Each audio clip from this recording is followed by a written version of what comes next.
Take your stinking paw off me, you damn dirty ape. No!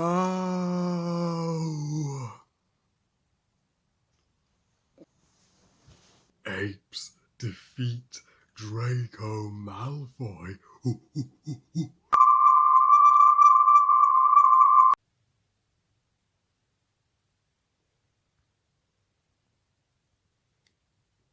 Rise of the Planet of the Apes. Directed by Rupert Wyatt and is the 7th instalment of the Planet of the Apes franchise overall, as well as the second Planet of the Apes reboot. Rise of the Planet of the Apes tells the story. It's a prequel to the original series, taking place years and years before that movie, where a scientist, Will, played by James Franco, is attempting to find a cure for Alzheimer's disease, as his father, played by John Lithgow, sadly suffers from Alzheimer's, with the help of his girlfriend Caroline, played by Freddie Pinto, and they're testing out his new drug, which allows the brain to repair itself on apes before they test it on humans. And one of the apes that was captured from the jungles of Africa, turns out she gave birth to a son who Will names Caesar, and takes him in and raises him as his adoptive son, as Caesar is displaying signs of superior intelligence to the average ape.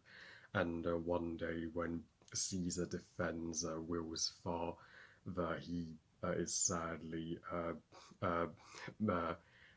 viewed as the aggressor by the general public, and he's locked away. During his time in captivity, he begins to strongly sympathise with his own kind and starts to see the darker side of the human world. So he gives the drug to all the other apes, helps them break out, and leads them to find a new home. And his actions change the course of both ape and human history. Now, Rise of the Planet of the Apes is certainly the reboots that's helped this franchise rise to the very top. This is a reboot that needs no introduction. It is the most awesome reboot of a franchise ever made, areas, and it brought back the franchise in the most epic way possible, after the huge misstep and piece of ape dung that was the 2001 Tim Burton reboot. But Rise shows the Tim Burton reboot exactly how it's done 10 years after the Tim Burton one. And this and X-Men First Class are the exact same movie in a way, because both are reboots that came out in 2011, and both brought a new life into their dying franchises. And Rise is my personal favourite of those two. And yeah, and it is about time I review the rest of the Planet of the Apes franchise, because my previous reviews were back in 2017, but for Rise's 10th anniversary, I just had to. I couldn't hold myself back from reviewing this movie any longer. And yeah, what makes Rise the most game-changing Planet of the Apes movie is that finally it's a Planet of the Apes movie that you can legitimately take seriously. I mean, as classic as the original 1968 movie was, I mean, the apes are being in prosthetics and being guys in suits, so you could tell that they weren't real. So I can see why some would consider the original series corny and unrealistic, whereas Rise takes an entirely different direction. It unlike the Tim Burton reboot, it doesn't redo the original series. This movie feels like uh, fitting origin story to the original series. It answers the question how the Planet of the Apes happened, and it finally makes the apes more convincing by replacing guys in suits with motion capture photorealistic CGI apes, and the CGI by Weta Digital just looks so astonishing, and they capture all of the behaviour and mannerisms of real life chimpanzees, gorillas, and orangutans just tremendously. So the apes have never looked more real. Yeah, and also this movie finally focuses less on the humans and brings in an ape protagonist for a change. That is at its core what this franchise should be about. So the apes are not the humans. This movie finally got that, and they couldn't have gotten a better actor to portray Caesar than the king of motion capture himself, Andy Serkis. Just as he stunned us with his motion capture performance for Gollum and Snoke and King Kong. Caesar may be his greatest performance to date, and he was entirely robbed of an Oscar nomination for this role. And this is the movie in the trilogy where Caesar talks the least, but he doesn't need any dialogue. Because Andy Serkis brings out just all the emotions in his performance, and Caesar, he begins as such a cute, inquisitive and naive young ape growing up with Will, and that helped him to see the caring side of humans more than the other apes would. But as he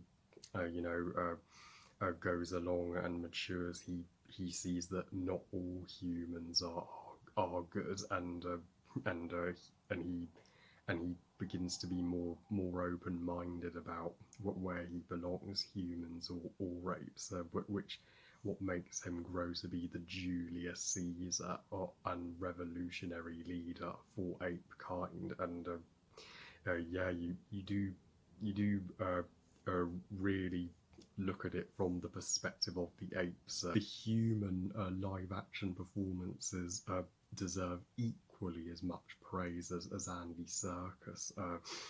James Franco, which was his first blockbuster role I saw him in since the Sam Raimi Spider-Man trilogy, he lays the groundwork for the sequels in this trilogy, as he is the one that invents the supposed Alzheimer's cure, but that sadly goes horribly wrong, and it turns out to be a deadly virus to humans, the simian flu. And he's also the one that helps Caesar trust the humans more. And Fredisa Pinto as Caroline, his love interest, just as Will is a caring adoptive father to Caesar, she is a sweet adoptive mother to Caesar, and she consistently stands by him throughout the events of the movie when Caesar's taken away Will's father's death, and she even goes with him to the Golden Gates Bridge. So I think she's the most underrated of the human characters in this movie, and John Lithgow as Will's father, and he gives a mesmerising performance, and his death is the most tragic part of the film because he's such a lovable old man.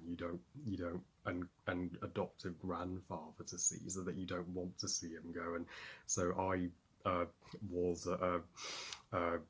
cheering Caesar on when he was beating up that jerk who was going to call the cops on Will just because Will's father got into his car accidentally, because you don't shout at an old man like that. You just don't. So I say Caesar was in the right in that scenario, and even Tom Felton stars in this movie. Yes, he gets to play a villain in both Harry Potter and Planet of the Apes, and his character is the most unlikable animal abuser ever. The no scene is the best scene in the movie. No contest, when Caesar finally stands up to him and he says his iconic first word, no. That scene is the definitive version of the damn dirty ape line, and it did that line a billion times better than the Tim Burton version. And when I first saw that scene, it, I was too much in awe for words of I mean, that scene alone was the turning point of not just this movie but the entire trilogy. As the stakes would only go up for our characters from there, and the story would continue to get progressively more intense. Yeah, Rise of the Planet of the Apes nails being a thought-provoking character study in its first half to a epic revolution movie in its second half. So